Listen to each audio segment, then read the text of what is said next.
You know, as the new government takes shape, new appointments will tend to raise hope and expectations. President Tinubu has approved the appointment of 8 special advisors out of the 20 approved for him by the 9th Senate last week.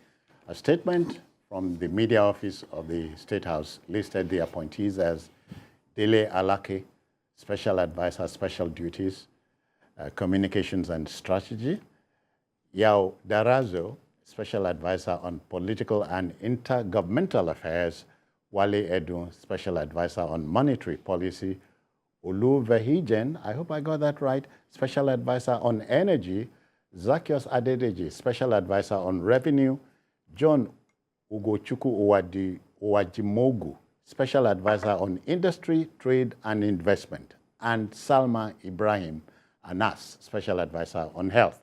Now, the list also includes Nuhu Ribadu, Special Advisor on Security. We are not sure yet if it is in the running for the NSA. You know, now, a team is as good as the captain. Wale. Well, I think the choice of advisors, to me, is an indication that the economy is a focal point of this administration.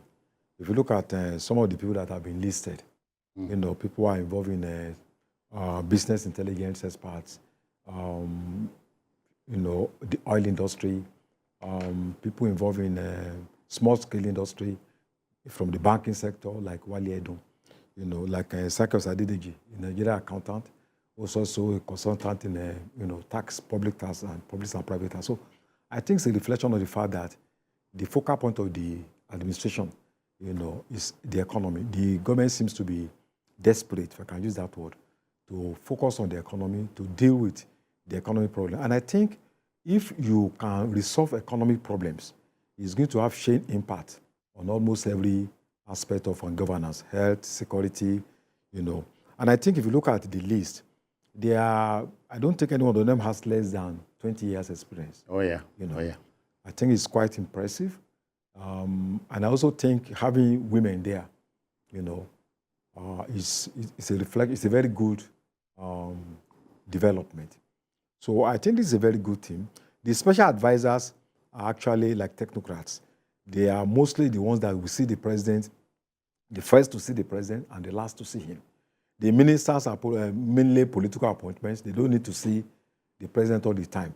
But these are the technocrats that will take decisions on, you know, critical political, economic issues that affect the nation. And I think from this list of men and women, I think it's a good team, it's a sound team. You know, it covers the critical areas. Having Ribadu as special advisor on security, I think it's a very good thing, because some people have been talking about national security advisor. And there are observations that will generals, you know, like to listen to somebody who's a policeman, former policeman. Not that it's not competent, but looking at the tradition, national security advisor, people will respect, you know, people from the military. And your country, my country, is not versed but with following traditions. Yeah, with Nuhu Ribadu. Breaking tradition. You know, security, a special advisor on security. Mostly written with, you know, civil matters. And I think he's a credible person. His father was actually the first Minister of Defense, you know, in Nigeria. Republic. And I think he has kept his head above the, you know, the stormy waters, you know, from this record from the EFCC. And I believe he also assists the government when you are talking about fighting corruption, you know, giving his experience. So I think it's a good team. Okay. You know, for a start. Yeah, Jide, but I'm fascinated by the fact that 2 women are on the list. Olu Vehijen, energy expert and renewable energy investor. She has 20 years behind her. And the other lady, Salma Anas, public health specialist, 25 years experience. Yes, and if you've listened to Olu, I'm privileged to listen to her make a presentation. You won't be shocked that Ashwaju went for her.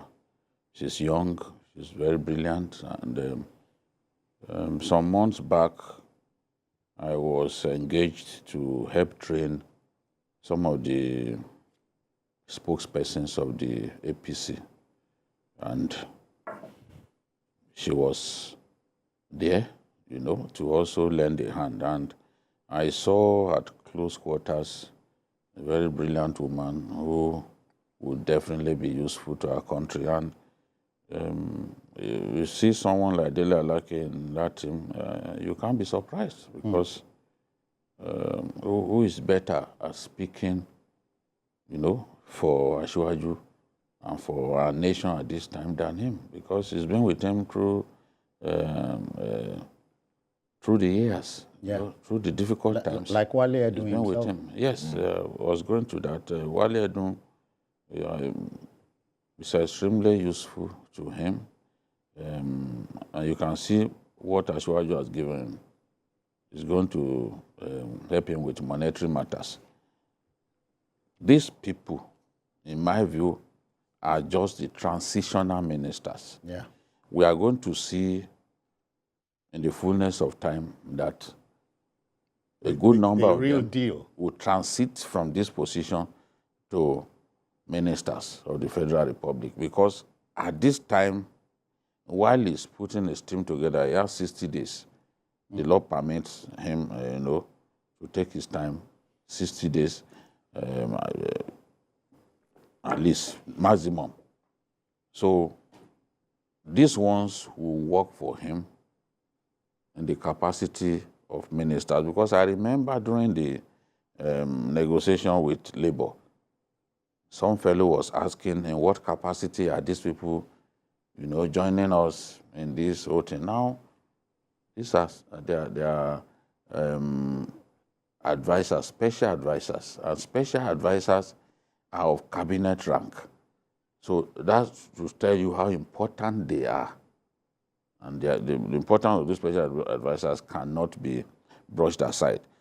People have said that, look, the best thing is to find a general for the position of National Security Advisor. It's up to Asiwaju what he wants to do. No Ribadu left as an AIG, within the police hierarchy, an AIG is a general. Yeah. So I believe that he is qualified to do the job. I very much believe that he's qualified to do. If civilians can be defense minister, why should anyone think that somebody who rose to the top in the police, one of the best investigators, one of the best crime busters, cannot do the job of, because the NSA, it's not as if the NSA will go into the bush with service chiefs and other people. He is supposed to coordinate. The NSA, the office is the clearinghouse. Yes, coordinate these people, bring them together, get the best out of them. But we politicize everything. So now people are saying, oh, we generals take instruction. Generals, they are out of office. Demands that they should subordinate themselves to the civil populace. If I'm president, I'm a civilian. You can't say because I've not seen the four walls of an army barrack that you will not disobey me. I will fire you. Yes. Because you have I will send you packing. to do. I have the power. Who are you? You say you are a general. You won't take instruction from me, and I'm head of state. You are gone. I will fire you. So that others will learn from you that because you are a general doesn't make you superior to civilians. To the C&C. You are not even superior to the civilians. It's just the weapon in your hand that makes you think that you can terrify people that you are superior to civilians. So that is an argument that we shouldn't even get into. The C&C would take the decision. He can decide to, after studying Nuhu Ribadu for some time, say, okay, I make you police affairs minister, or I make you defense minister, or I make you minister of interior. He is eminently qualified for all of those positions. Yeah. And if he says, okay, it's NSA that I want you, there's nowhere it is written in the Constitution that the person to take the job of the NSA must be a retired army general or must be a retired Air Force. No. There's no such thing in our laws. All right. Gentlemen, Wale, mine is this. The two women and the experience behind them. Yeah. just reminds me of the statement made by the late Margaret Thatcher of England. She said, if you want anything said, ask a man.